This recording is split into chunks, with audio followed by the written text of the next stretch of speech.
Interest rates. They're the single biggest factor shaping real estate in 2025. So, hello everyone, and welcome to Next Vault. If you've been thinking about buying a home, investing in property, or even refinancing, you've probably noticed that higher rates are changing the game. But how exactly do these rising rates impact mortgages, affordability, rental markets, and investment strategies? Let's break it all down. How rates affect mortgages and affordability. First, let's talk mortgages. In 2025, average mortgage rates are hovering around 6-7%, compared to the historic lows of 2-3% just a few years ago. This difference is massive. A $400,000 mortgage at 3% costs about $1,700 per month. At 7%, that same loan jumps to $2,600 per month. That's nearly $900 more every single month, and it prices many buyers out of the market.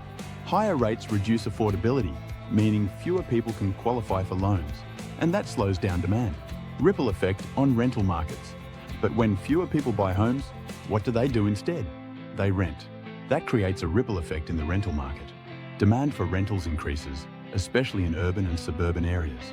Landlords may raise rents, making rental income more attractive for investors. However, affordability issues spill over.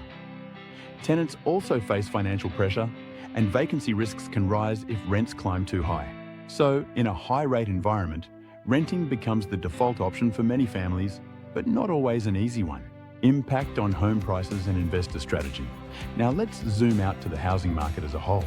Rising interest rates usually put downward pressure on home prices because buyers can't afford as much. In 2025, some overheated markets are seeing corrections of 5 to 10%, especially in cities where prices skyrocketed during the pandemic. For investors, strategy is shifting. Flippers face thinner profit margins because borrowing costs are higher. Buy and hold investors focus more on cash flow from rentals rather than betting on quick appreciation. Some investors move toward all-cash purchases to avoid high loan costs altogether. The game has changed, and those who adapt are the ones winning. Tips for navigating high-rate environments. So what can you do in today's market? Here are some strategies. Shop around. Even a 0.5% difference in mortgage rates can save you tens of thousands over time. Consider adjustable rate mortgages, ARMs. Riskier, but they start lower and can make sense if you plan to sell or refinance in a few years. Refinance later. Some buyers are adopting the marry the house, date the rate mindset. Buy now, refinance when rates drop. Go all cash or higher down payment. If you can, reducing your loan size helps offset high interest costs. Focus on strong rental markets.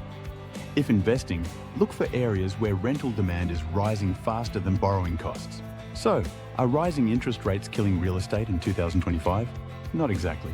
Yes, higher rates make homes less affordable and slow down price growth. But they also create new opportunities in the rental market and force investors to get more creative. Smart planning, flexibility, and long-term thinking can turn this high-rate environment into a wealth-building opportunity. What about you? Do you think rates will stay high, or are we due for a drop? Let me know in the comments. And don't forget to like this video, subscribe, and hit the bell for more real estate and investing insights.